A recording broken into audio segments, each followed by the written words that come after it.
جی اس وقت میں موجود ہوں نلتر میں، اور آج ہم لوگ گلگت شہر کی جو بجلی ہے وہ تقریباً 3 دنوں سے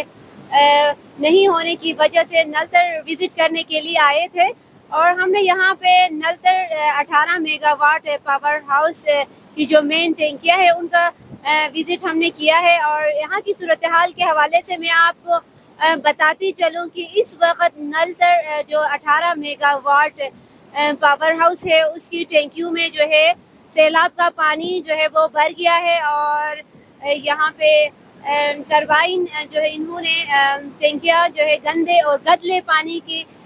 وجہ سے ٹربائن وغیرہ بند کیا ہے، اور پانی بجلی کی جو فراہمی ہے وہ شہر بھر کو اس وقت بند ہے۔ اس کے ساتھ ساتھ میں آپ کو بتاتی چلوں کہ میرے بیک سائڈ پہ آپ دیکھ سکتے ہیں یہاں پہ زمینی کٹاؤ ہو رہا ہے، اور گلیشیئر کے پگھلاؤ میں اضافے کی وجہ سے دریا کا بہاؤ میں بھی اضافہ ہوا ہے، جس کی وجہ سے یہاں زمینی کٹاؤ بھی بڑھ رہا ہے۔ اوورال یہاں پہ نلتر کی صورتحال یہ ہے کہ اس وقت نلتر جو ہے جگہ جگہ پہ لینڈ سلائیڈنگ یا سیلاب کی وجہ سے بند ہے۔ سیلاب نے جگہ جگہ روڈ بند کیے ہیں، اور یہاں پہ ایک برج تھا جو کہ میرے بالکل بیک سائڈ پہ برج جو ہے وہ نظر بھی آتا تھا، لیکن ابھی جو ہے وہ برج جو ہے مکمل طور پر ڈیمیج ہوا ہے، اور نلتر کا جو ہے گلگت سے جو ایک کنیکشن تھا وہ بھی بالکل ہی منقطع ہوا ہے۔ جگہ جگہ پہ روڈ بند ہے، جس کی وجہ سے یہاں پہ کچھ دیر پہلے صبح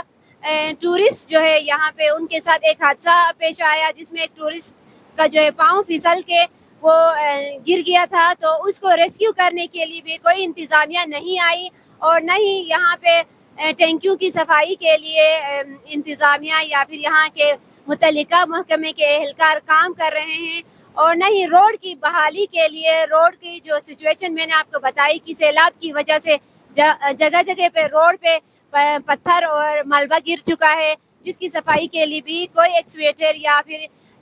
انتظامیہ یا متعلقہ جو ادارے ہیں وہ کام نہیں کر رہے ہیں۔ عوام جو ہے اس وقت بجلی کی بدترین لوڈ شیڈنگ کا عذاب جھیل رہی ہے، اور یہاں پہ بجلی کی بحالی کے لیے کوئی بھی